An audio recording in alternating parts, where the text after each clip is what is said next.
Welcome to Sierra Bible Church. We love the Bible here. We love Jesus. And my name's Cassidy Hastings. I'm one of the pastors, and I get to expound on this entire first chapter of the book of Esther. If this is your first time here with us, welcome. We're really glad that you're here. If you, it's kind of coming in at a good time, Pastor Glenn just last week finished up a 3-week series called Treasures, talking about how what we treasure kind of shows up in how we give and other things like that. And so if you missed that, make sure you check it out on our YouTube page. But this week, as Pastor Glenn said, we're going to start a 10-week series through the book of Esther, and it will take us to Palm Sunday and Easter.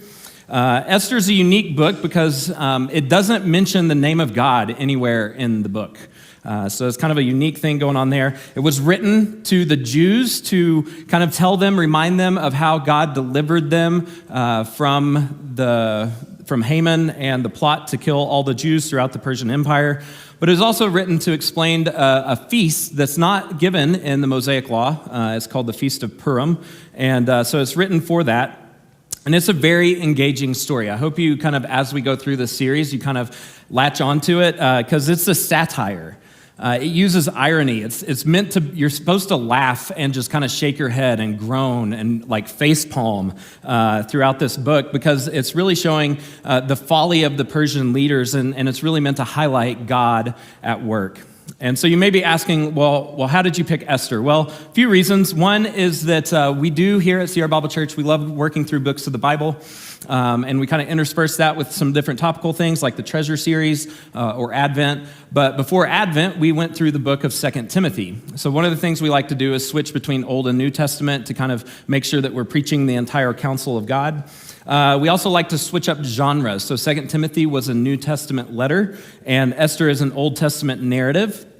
And we also thought it would be good as far as the timing before Easter and everything. But there was one other reason that kind of came into increasing focus throughout this.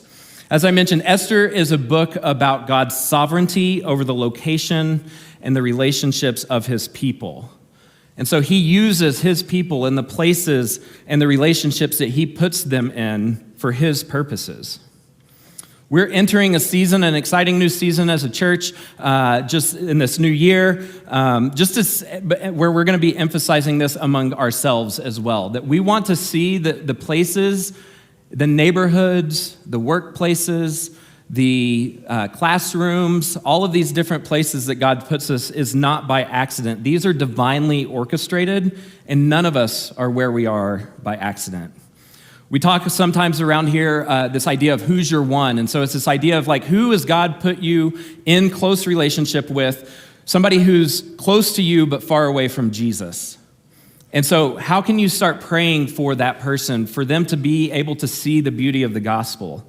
And so we're going to be continuing to talk about that.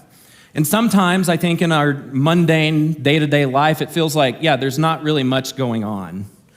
But it's especially, if that's especially true if we find ourselves in difficult circumstances. It's one thing to like kind of go through school or go to work or whatever, but it's a different thing when you're always going to doctor's appointments, find yourself in the hospital. You're in these places that if you had written your script, you probably would not be there, and it can be pretty discouraging. But like God was at work behind the scenes with Esther, we believe that where you're at is not an accident. Every single one of us are in the circles of relationships that we're with because God wants to use us there. We kind of always, whenever we do a series like this, we want to come up with a big idea. We do a big idea for each sermon, each message each week, but we like to come up with a big idea for the whole series. And the big idea for the series of Esther for these next 10 weeks is this: God is calling you to make a difference right now. Not in the future, not when things change. He's calling you to make a difference right now. And our prayer is that God uses this series not only to help us see how he did these things in Esther and Mordecai's life 2,500 years ago, but here in 2025, that God is calling each of us into the circles, into the relationships and the places to make a difference right now. So as we kind of get ready to dive into the text this morning, I have a question for you. Have you ever had a boss who kind of started out well, but then as time went by, it was like, this isn't great? A number of years ago, I remember having a boss like this. This person came into the place where I was working at the time, and it seemed good at first, but as time went by, things didn't go great. And by the time things shifted, things were in pretty rough shape, and it seemed like kind of initially it was like, man, this is going to be good. This is going to be good. But then over time, things kind of came to the forefront where it was like, yeah, this isn't what I thought. This isn't what I signed up for. Something similar happens in our text today. Ahasuerus, by the way, great job, Johnny, on all the pronunciations. I'm going to mess them up, but nice job on that. He's initially in the text described as this rich, powerful, competent king. But as we work through the text this morning, we're going to kind of see some questionable decisions start being made. And so if you want the big idea of the message today, in a sentence, it's this: earthly kings leave us wanting more. Earthly kings leave us wanting more. Now, I already gave a little bit of the biblical context, some of the unique features about Esther, but I also want to give you a quick historical context to help you understand where the Jewish people are at this point. And I need you to remember three groups of people. You ready? Assyrians, Babylonians, and the Medes and the Persians, okay? So after Saul, David, and Solomon led this united kingdom of Israel, the people of Israel divided into two groups. There were 10 tribes in the north, and there were 2 tribes in the south. The tribes in the north were called Israel. The ones in the south were called Judah. And so things kept going downhill for the people of God. And so what God did is he brought in the Assyrians to the northern tribes to kind of make the kingdom of Israel fall, and then the Assyrians exiled or took the people of the northern tribes back into their lands. Okay, so Judah's still going, the northern tribes are gone. Meantime, the Assyrians get conquered by the Babylonians, and then the people of Judah aren't doing great, so they come in, the Babylonians exile the people of God to Babylon. And so now you have all the Jewish people not centrally located in Jerusalem and that area in Israel, but now they're kind of spread out in all these different pockets all over the Babylonian Empire. Then you have the Medes and the Persians who come in and they take over they defeat the Babylonians. And this is kind of where we start seeing some of our context today. Under the rule of the Medes and the Persians, some of the people of God, some of the Israelites were able to go back to Jerusalem and rebuild the wall. That's why we have like Ezra, Nehemiah, some of those things. But a lot of the Jewish people stayed dispersed throughout this entire Persian Empire. And the Persian Empire was huge. It was probably 2.1 million square miles. It included all of the Middle East. It went as far east as India, as parts of India. It went as far west as parts of Turkey and Greece. It went as far south as parts of North Africa and Egypt. And so the Jewish people were scattered throughout this entire empire. And this is where our text picks up. It's amongst this scenario, this setting, that we dive into our text. So let's look at Esther 1:1. Now in the days of Ahasuerus, the Ahasuerus who reigned from India to Ethiopia over 127 provinces, in those days, when King Ahasuerus sat on his royal throne in Susa, the capital, in the 3rd year of his reign, he gave a feast for all his officials and servants. The army of Persia and Media and the nobles and governors of the provinces were before him. He showed the riches of his royal glory and the splendor and pomp of his greatness for many days. Now, in some of your texts, it might say Ahasuerus. I like saying that word. I don't know why. But Ahasuerus, others might say Xerxes. It's the same person, but this is somebody who assumed the Persian rule in the year 486. I usually don't like to throw out a bunch of dates and stuff, but I do think a couple are important this morning. So he assumed the throne in 486 BC, and he was insanely rich. We see that this feast that he's throwing for all of these different nobles and officials and governors of the different provinces was 3 years into his reign. So what year would that be? 483 BC. So this is happening in 483 BC, and it was massive. It lasted for 180 days. This is a 6-month party. So if we started today, we would finish this up on August 1st. So imagine a 6-month banquet for all of these high to-do people coming in from around the Persian Empire. When we look at who was invited to this, it wasn't just the leaders, but it also says that the army was there as well. So there's good reason to believe that this wasn't just a, hey, let's have this big party for no reason, but it's actually probably getting ready to go invade Greece. So again, Persian Empire is really big. Xerxes thinks he's all that. And so he wants to continue to expand this Persian Empire. So they're planning this invasion of Greece. Some of you may know about this because in 480, so 3 years after this party, there's this invasion that's happening, and one of the big battles that happens is the Battle of Thermopylae. Has anybody heard of the Battle of Thermopylae? Was anybody in the year 2007 in the movie theater to see the movie 300? Anybody? So this movie embellishes this story. It's where it's an actual battle that happened where hundreds of thousands of Persian soldiers came in to fight some of the collection of 300 of Greek cities, states going on there, and it focuses specifically on 300 Spartan warriors who are against hundreds and thousands of these Persian soldiers coming in. It's very gory and everything, but what's interesting is the movie depicts Xerxes as this godlike leader. Like, he's very intimidating in this movie. He's fearsome. He's like 8 feet tall. He gets carried around on this like massive mound throne thing, and he just strikes fear in the heart of everybody that he sees. And so our text, King Ahasuerus, is that king, is Xerxes, this fearsome, the most powerful ruler in the entire world. And so he's likely planning, at this feast in Esther chapter 1, he's likely planning with these government officials, like, hey, how are we going to take over Greece? And so part of that was to show off all his riches, to show, hey, I have what it takes, like money-wise, to kind of carry out this campaign. And so that's what's happening. And at the end of the 180-day banquet, he tacks on an additional 7 days of partying and drinking for everybody who was in the capital. Look at verse 5.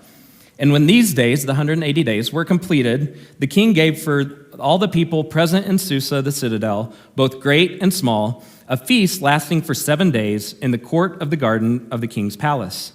There were white cotton curtains and violet hangings fastened with cords of fine linen and purple and to silver rods and marble pillars, and also couches of gold and silver on a mosaic pavement of porphyry, marble, mother of pearl, and precious stones. Drinks were served in golden vessels, vessels of different kind, and the royal wine was lavished according to the bounty of the king. The drinking was according to this edict. There is no compulsion, for the king had given orders to all the staff of his palace to do as each man desired. So these verses kind of expound on some of the over-the-top opulence of his kingdom and just kind of how rich and how powerful he was. But verses 7 and 8, you'll notice kind of the focus really is about drinking. There's an open bar in Susa. And so it was customary at this time for people to only be able to drink whenever the king drank. So if the king drank, everybody had to drink. And if he didn't drink, then you couldn't drink more. But in this party, Ahasuerus is like, do whatever you want. And so if people wanted to drink less, they didn't have to drink a ton. And if people wanted to drink more, they drank as much as they wanted. He opened the royal wine cellar, and he told the bartenders, like, hey, it's on me. Like, let everybody have a good time. So this is in the city itself. Now, if you have a week-long drinking fest in a city, what kind of decisions do you think will be coming out of this? Good ones or bad ones? Probably not great ones. So we'll see this show up soon, but in verse 9, we'll see the introduction of a new character. Queen Vashti also gave a feast for the women in the palace that belonged to King Ahasuerus. On the 7th day, when the heart of the king was merry with wine, he was drunk, he commanded Mehuman, Biztha, Harbona, Bigtha, and Agwitha, Zathar, and Carcass, the 7 eunuchs who served in the presence of the king Ahasuerus, to bring Queen Vashti before the king with her royal crown in order to show the peoples and the princes her beauty, for she was lovely to look at. So the queen, during this 7-day citywide party, she's throwing a party for the ladies over in the officials' wives and concubines, I'm sure, having a party for the ladies over in the palace. And there's 7 eunuchs who were sent over. Eunuchs were typically castrated officials, and they were castrated so that they would not pose a threat to the king, especially because they were often working with the harem of the king. So he sends 7 of these eunuchs over and says, hey, go get Vashti. He's feeling the effects of 180 days of feasting, 7 days of drinking, and he had this idea, I don't have Netflix, I can't scroll TikTok, we need some entertainment. And so he tells the eunuchs, go get my trophy wife, because I want to show her off. Do you think he cared about the relationship with Vashti? No.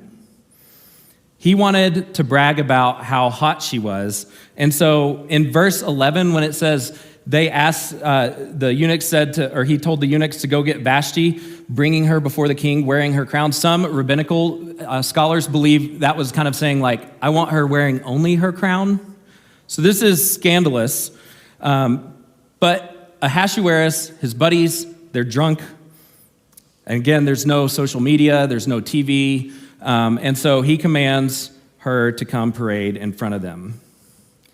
Now at this point, are you getting a little more uncomfortable with his decisions?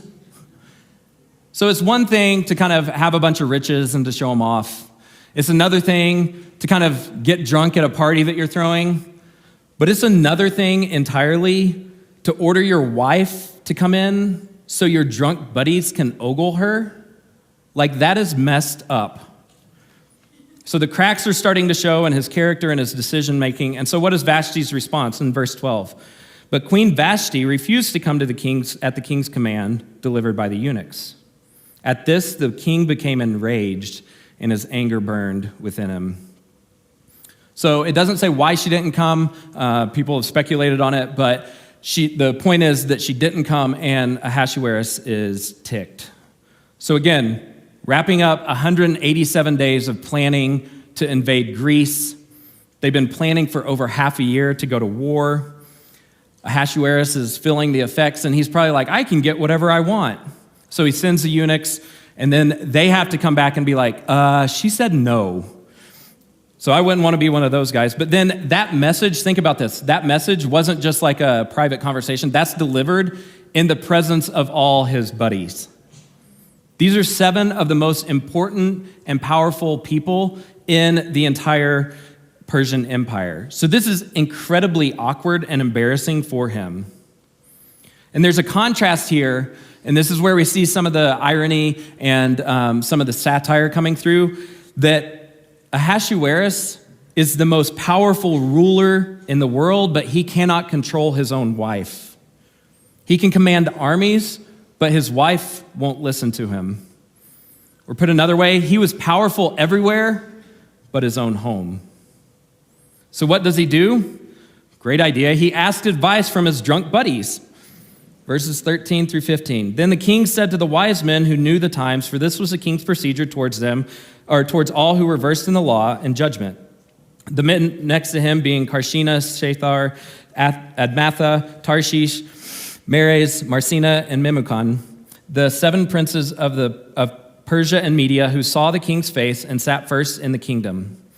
According to the law, what is to be done to Queen Vashti because she has not performed the command of King Ahasuerus delivered by the eunuchs? So again, he's the most powerful guy in this whole kingdom, and he could have done anything that he wanted, yet instead what he does is he says, I don't know, what do you guys think I should do? And we'll see this kind of throughout the book of Esther. He outsources his decisions quite often. He's I don't know, what do you think, Haman? I don't know, what do you think, Esther? So it's not a bad thing to seek counsel, but you have to kind of understand the character of the people you're seeking counsel from. And also you could probably make a few decisions on your own. But the sad thing is that the law of the Medes and the Persians, or the Persians and the Mede, depending on whoever was in power at the time, you'll see those kind of terms flipped. But it was the legal code was so complex Persia was very litigious. That means that they loved making laws. So Ahasuerus' first response wasn't, well, maybe Vashti and I can work this out. Maybe I should kind of get my act together and let's go talk. But instead, he said, hey, Persian lawyers, what does the legal code say that I can do? What happens to her? Because I can't do anything that's outside of that. One historian around this time who kind of covered the Greco-Persian wars, as a historian, they said, the Persians typically made important decisions while drunk and then validated them once they were sober. Seems like a good idea. So they would make up laws about things that were already happening, and then they said that they would say, yeah, that we came up with that to appear in control, but really they're just super incompetent. And this led to a law, or a complex legal code with lots of different laws. And so Ahasuerus needs to say, before I do anything, I need to find out what's going on. And the counsel that he receives from his guys, come on. So verse 16, then Memucan said in the presence of the king and the officials, not only against the king has Queen Vashti done wrong, but also against the officials and all the peoples who are in all the provinces of King Ahasuerus. For the queen's behavior will be made known to all the women, causing them to look at their husbands with contempt, since they will be saying, King Ahasuerus commanded Queen Vashti to be brought before him, and she did not come. So if you notice in these verses, he's using this repetition of all the women and all the different households and then all the empire. So in this official's mind, he pictures this uprising where all the women are just revolting and the entire social fabric of Persia is just being ripped to shreds because of what's happening. And it wouldn't just impact everybody in the kingdom. It's going to impact these guys that day. Look at verse 18. This very day, the noble women of Persia and Media who have heard of the queen's behavior will say the same to all the king's officials, and there will be contempt and wrath in plenty. Memucan did not want an awkward drive home. And so this isn't just about what's going to happen empire-wide. He's like, okay, so picture this. So Vashti's having her party over here, right, with all the ladies. And then Ahasuerus is having his party. And then he's like, hey, eunuchs, go get Vashti. And so the eunuchs go over and they say, hey, Vashti, king wants to see you. And all the women, so these are like the spouses and the people who are related to these other leaders. They're there and they snap their head over to Vashti to see her response. And she's like, I'm not going. And they're like, oh, snap. And so then they go back over here and they're like, she didn't want to come. He's angry. So in the group over here, in their mind, he's like, this isn't just going to unravel Persia. This is going to unravel my trip home because my wife is over there and she just saw Vashti say, I'm not going. And so he's saving his own skin. That's what he's worried about here. And so what's his proposed solution? This is beautiful. Look at verse 19. If it please the king, let a royal order go out from him, and let it be written among the law of the Persians and the Medes, so that it may not be replaced, that Vashti is never again to come before King Ahasuerus. And let the king give her royal position to another who is better than she. So when the decree made by the king is proclaimed throughout all his kingdom, for it is vast, all women will give honor to their husbands, high and low. I think it's ironic that the law that they're writing is saying Vashti can't come into the king's presence when that's what caused the law, right? So I'm not going to go in the king's presence. Well, you can't ever come. But that's exactly what's happening here. And this message was going to go out to all the land. The expected result of making an empire-wide law would be that women would honor their husbands. This is facepalm time. Seriously? Pro tip for the guys in here, don't think your wife is going to love you by telling her she should. Instead, look for ways to understand and love her sacrificially. Okay, pro tip, that's an added bonus application for you. But Ahasuerus didn't get that memo because he's like, law sounds like a great idea.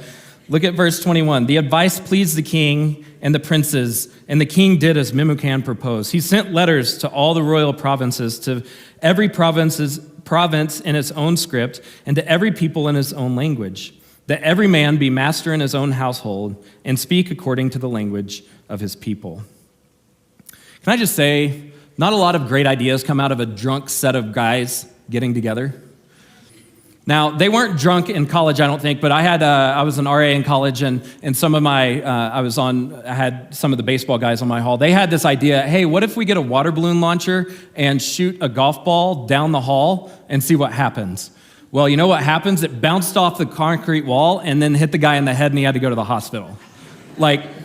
This is kind of on par with what's happening here. Of course this would please these guys. Yeah, that sounds like a great idea. Send out that law. And so these letters that Ahasuerus sends out in verse 22 would go out quickly. Persia did have a very competent communication system, and we're going to see that show up a lot throughout the book of Esther as well. It's kind of like the Pony Express. Once they kind of made a law, it could get out to the entire empire, even though it was vast. It would spread quickly. But it was supposed to be delivered to every province in their own language. And so the king's court there, they wanted everybody to know about this law.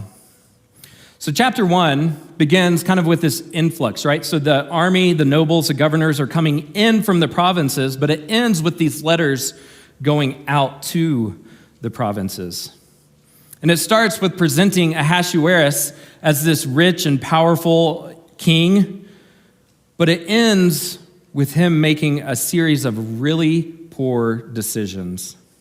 And again, Esther is meant to be a satire. We're supposed to laugh at this, at the flaws of the Persian leaders. But what I love about this is that the book of Esther doesn't paint Ahasuerus as the godlike Xerxes of the movie 300. He's basically the Persian Empire's Michael Scott. Michael Scott, if you don't know, is the cringeworthy boss in the TV show The Office. And even though he bought a mug for himself that proclaims him as the world's best boss, because he thinks he's all that, he's always doing and saying things that make you groan. And there's a discrepancy between who he thinks he is and who he is in reality. And that's who Ahasuerus is. He's basically the Michael Scott of the Persian Empire. And so we see in this first chapter that a very good illustration that earthly kings really do leave us wanting more. That's our big idea of the message today. That it may look like they're great and powerful and in control, but really they're incompetent. And earthly kings always leave us longing for someone better. They point us to our need of a better king. And that's somebody that we can only find in Jesus. Ahasuerus used his riches to point to himself, but Jesus left his riches to save his people. Ahasuerus used his power for his own self-interest, but Jesus used his power to lay down his very life. Ahasuerus had people clamoring to serve and suck up to him, but Jesus looked for ways to serve those around him. Ahasuerus lashed out in anger when he was embarrassed, but Jesus didn't retaliate when he was falsely accused. Ahasuerus made decisions manipulated by those around him, but Jesus made decisions for the joy set before him. Ahasuerus was the Michael Scott of Persia, but Jesus truly is the king who all our hearts long for. And yet still in this broken world, we're left with earthly rulers who repel us, who make us sick to our stomach, who make us facepalm.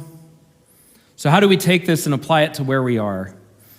If God is truly calling each of us to make a difference right now in the places that he has us, how do we do that when the kings and the presidents and the bosses that we have right now are like Michael Scott?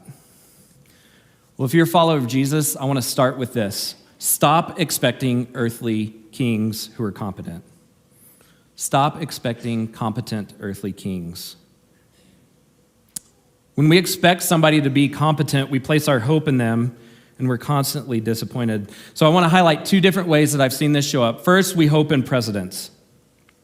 Now, we say, with our words, we say that we don't expect competent presidents, but then we get our hopes up anyway. Man, things will really change if so-and-so gets elected. And then we reveal our misplaced hopes when the election results are announced. And that shows up either in excitement or despair. I'm really excited that my guy got elected. I'm really bummed that my guy didn't get elected. The incompetent president that we bemoan isn't just in the other party, it's every single president. We just had an inauguration and leadership shifted from one polar side of the spectrum to the other. And I've seen too many Christians on both sides either get way too excited or way too depressed because their person is not in power. Let me ask you a question. Do the people in your circles, do the people that you interact with the most, know more about your political views or about your faith in Jesus? We get way too riled up with politics, way more than we do about the passion that we have for the gospel.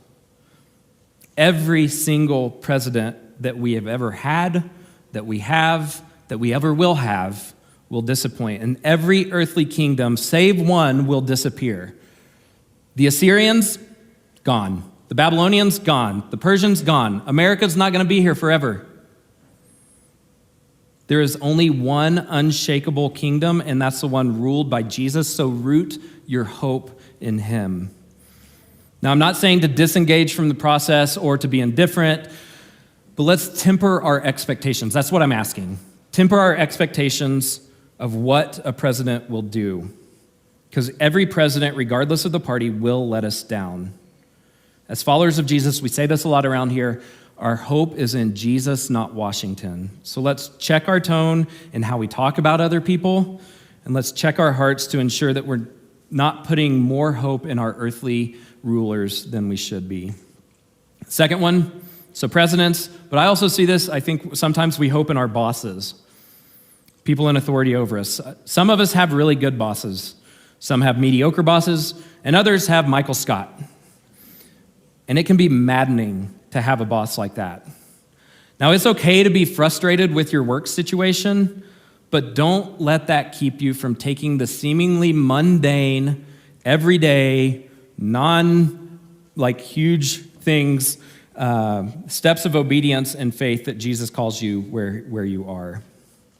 You see, I think we can get this idea that if I could really make a difference where I work, if I were in charge, or even if I just had a different boss. And too often we underestimate the impact that we're having. Ahasuerus is the earthly king that Esther is going to get, and as we'll see, she made a difference despite his character flaws and despite his position there. The solution to a bad boss is not getting a new boss. It's taking faithful steps of obedience where you are right now, no matter who's in charge. So stop expecting competent earthly presidents and bosses. Incompetent rulers, that's what we get in a world that's still broken by sin. But as followers of Jesus, we are part of a better kingdom, so let's live like that and remind each other of it when we forget. And if you're listening to this and you haven't yet committed your life to following Jesus, you may be saying, yep, Cassidy, I understand you don't have to convince me that we get boneheaded rulers. But maybe that thought leaves you feeling isolated and alone, like there's not really anything you can do, so you're just going to have to grit your teeth and bear it and kind of make it on to the next one. You just have to get by. If that's you, I have two things for you. One, the various rulers of this world are not all there is. There's a better ruler and a better king. And second, there's a better king and a better community that you can experience. You see, earthly rulers often look for what they can get out of the people under them, but Jesus is a king who wants a relationship with you at his expense. He's already shown that by coming into our messed up world, by paying for your and my sin on the cross that we just sang about, and rising again so that he can rule as the only competent king in the entire universe. That king knows you, loves you, and wants a relationship with you. If you really want to make a difference in this world, and if you don't want to feel like you just have to get by with whoever the next leader is, this revolving door of Michael Scotts in the world, I encourage you to investigate who Jesus is and join us here at Sierra Bible Church. We are a people who are all about focusing on a better king. And we're about establishing a better kingdom. Now, I'll say we don't do that all the time. That's why we just had that little powwow. That's why all the time people are being like, Cassidy, like, you're forgetting about Jesus. And I'm like, I am, thanks. So we don't do it perfectly, but we'd love for you to join us as we help each other remember that all earthly kings leave us wanting, but there's one true king that will give us what our hearts are longing for.